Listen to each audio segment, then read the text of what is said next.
Coba deh, kita berhenti sejenak dan benar-benar pikirin soal matahari.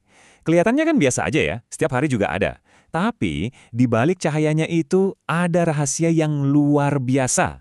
Nah, hari ini kita bakal kenalan lebih dekat sama bintang kita ini. Biar kebayang segede apa matahari itu, coba bayangin ini.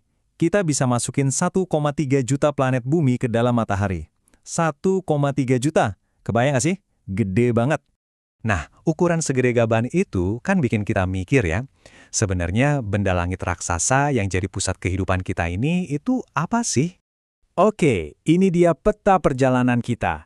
Kita mulai dari kenalan dulu, terus kita bedah dalamannya, kita lihat aktivitasnya yang heboh, terus cek pengaruhnya ke bumi, ngintip perannya di kebudayaan manusia, dan terakhir, kita lihat kira-kira masa depannya bakal gimana.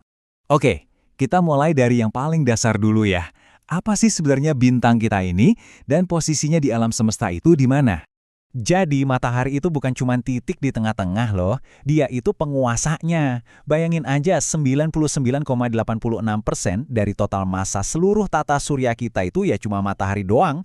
Gravitasinya yang super kuat inilah yang bikin semua planet, termasuk bumi, tetap di jalurnya.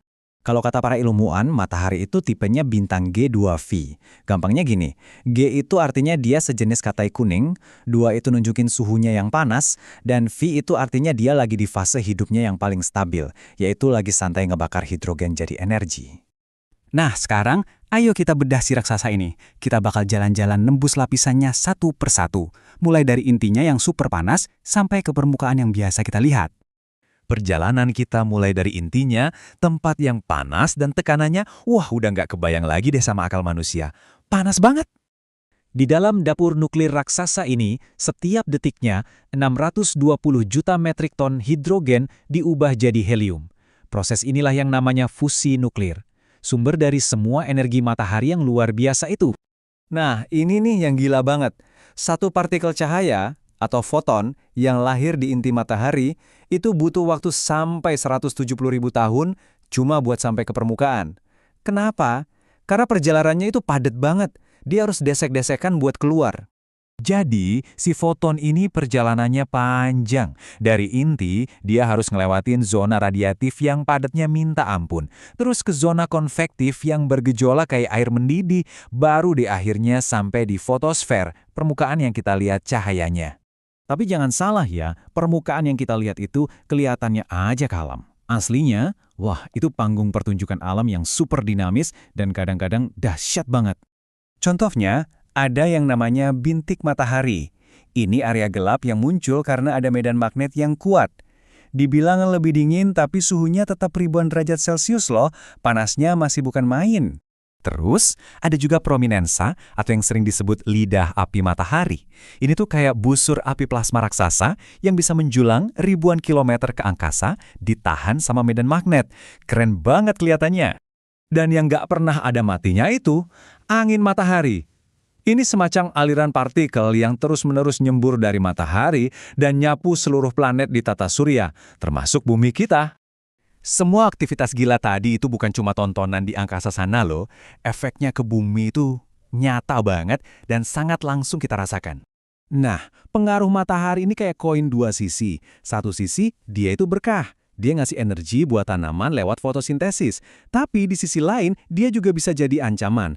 Badai matahari misalnya, itu bisa ngerusak satelit sampai matiin jaringan listrik di bumi. Ya nggak heran kan? Dengan kekuatan sebesar itu, yang bisa ngasih kehidupan tapi juga bisa ngerusak, matahari jadi pusat perhatian dan kepercayaan manusia dari zaman dulu kala. Contohnya di Mesir kuno. Buat mereka, Dewa Ra itu bukan cuma dewa matahari biasa. Dia itu pencipta segalanya, sumber kehidupan, dan yang ngasih kekuatan buat para Firaun.